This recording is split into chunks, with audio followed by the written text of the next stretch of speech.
From KETK, you're watching East Texas Live. Welcome back to East Texas Live. Joining us now is Cheyenne and Azalea. They are with the East Texas Crisis Center, and we're talking a little bit about their cause and the events that they have going on this month. Good morning, ladies. Good morning. Thank y'all for coming on. Thank you for having us. Yeah, of course. Now, the first thing I want to know before we go into this month and why it's so special for you guys, what is the East Texas Crisis Center? What do you guys do?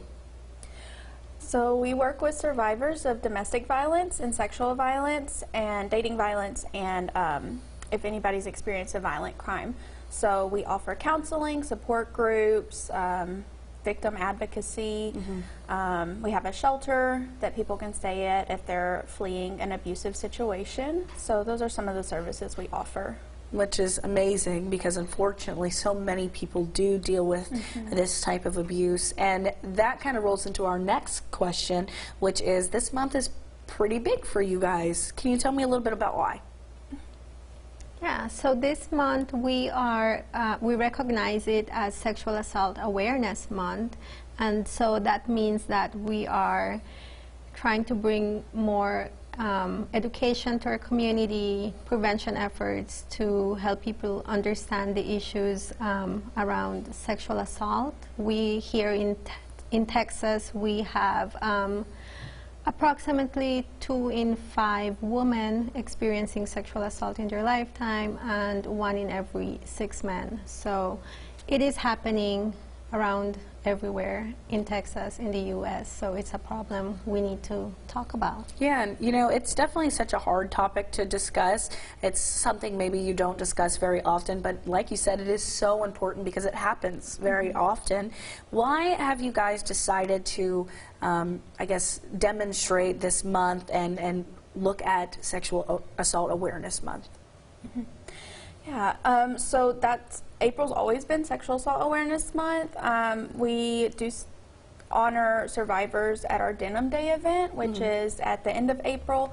That day in particular got started in Italy. There was a 18-year-old girl who was sexually assaulted by her driving instructor, and he was convicted. He went to prison. It was eventually overturned by the Italian Supreme Court. They said that the girl's jeans were so tight that he couldn't have taken them off without her help.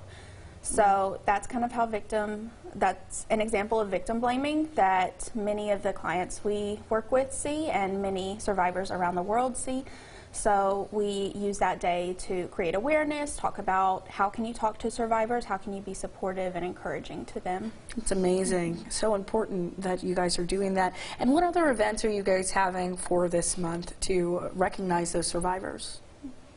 Yeah, so as Cheyenne said, victim blaming hurts. That's her theme for this year, as you can see in our t-shirts. And so we're doing things to promote giving survivors a voice.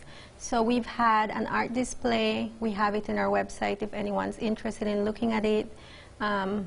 We have art created by survivors. So they're all online right now. We have been taking them to different places, but they're all online for anyone to see at any point. We're also having Denim Day, as Cheyenne mentioned, and Denim Day is one of our biggest events. That's where we really show up for survivors, so they know they're not alone. There's people who believe them, and they're here to support them. And so that's on the 27th, and we'll also be adding a walk with just signs showing support, letting them know that we believe them, we're here, and so that will be on that same day at 6 p.m. on the square. All right, ladies. Well, thank you so much for coming on and sharing and talking about this really important topic, and then also for doing so much for those who have unfortunately suffered through this and survived through it. So we really appreciate y'all coming on. Thank you. No problem. Good luck with all the events. It'll be great.